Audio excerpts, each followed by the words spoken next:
Hello, let's make a painting. Excuse me. Uh, Water on a glass, and let's see what we're gonna do today. This look like lately I have a hard time positioning my paper. Okay, couple splashes on the on the paper with my hand, and orange, one big line in the middle, second big line in the middle, third big line, and we're gonna continue the same thing with red and keep going on the midground and slowly transitioning on the foreground. As more I go down, less pigment I use and more water I use. So I want to blend it kind of. Couple lines with blue. Water. This looks like a water. Yes, it's gonna be water. And for the sky, I'm just gonna continue with the water. I'm gonna kind of mark where my clouds. This look like a fluffy clouds. I'm not sure because I already have the orange reflection. Let's try to spread around this reflection and see what's going to happen. Alright, so we destroy the horizon line. Let's see. Kind of move it around. Maybe some black gouache. You know what? Everything is so so light. Maybe if I put like a black gouache in the middle for a high contrast. And then I will take, what I'm gonna take, maybe some dark blue. Let's take some dark blue. And let's make some of these deep spots in the water. So that's gonna work together with the horizon line. It's gonna complement so it doesn't look lonely and stupid over there.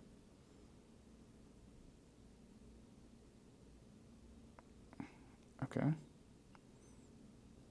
Now we have multiple dark spots on the painting and we have a light spots on the ground and the foreground. So we just gotta find what we're doing today. It's gonna be clouds, it's gonna be trees. All right, I will take the multiple brush and, all right, trees, I think so. Yeah, all right, that's a bunch of trees. Take the multiple brush and move it around up and down, pretty much growing everything from the horizon line. All right, that looks like a bunch of trees. Let's take black paint this time and move it in the middle. Now the reason I'm going with the black paint, not a black gouache, is because I want it to blend now. I want the paint to spread around. All right, moving up and down.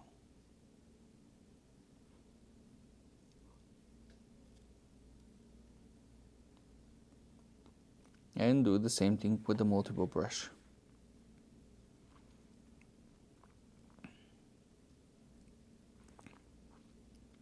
I feel like I will have to remove some of the paint in the midground. Let's start with the palette knife and just pushing up.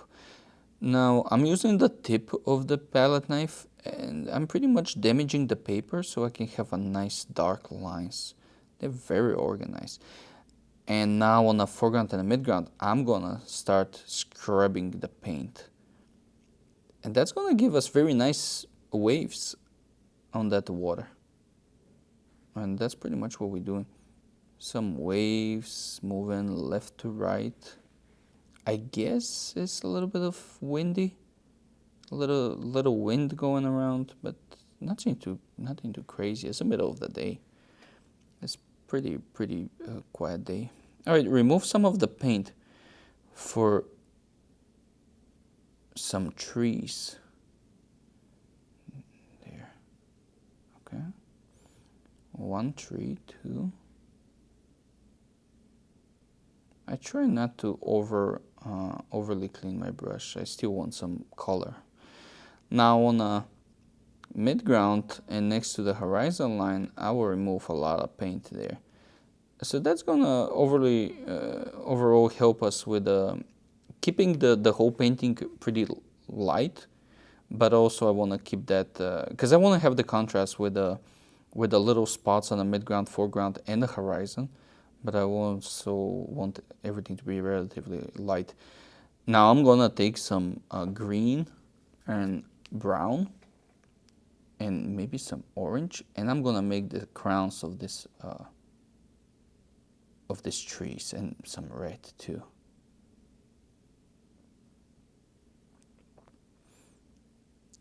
And that's gonna have some kind of, there we go, some kind of contrast between the very warm color. I mean, my blue on the sky is pretty warm too, but still, it's gonna give us very nice contrast between the red orange crowns from these trees and the blue sky. Of course, some reflection and the water too from that trees. It doesn't look like a forest. It's more like a couple of lonely trees on the horizon. And I guess it's not a lake. It's well, it's kind of a lake, but it's very, very small.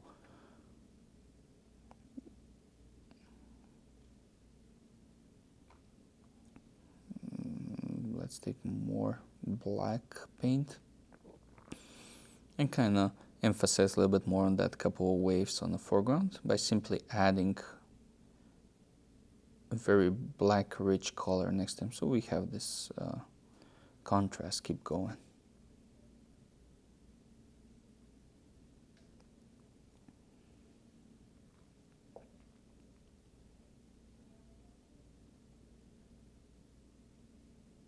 And there you go, watercolor abstract landscape.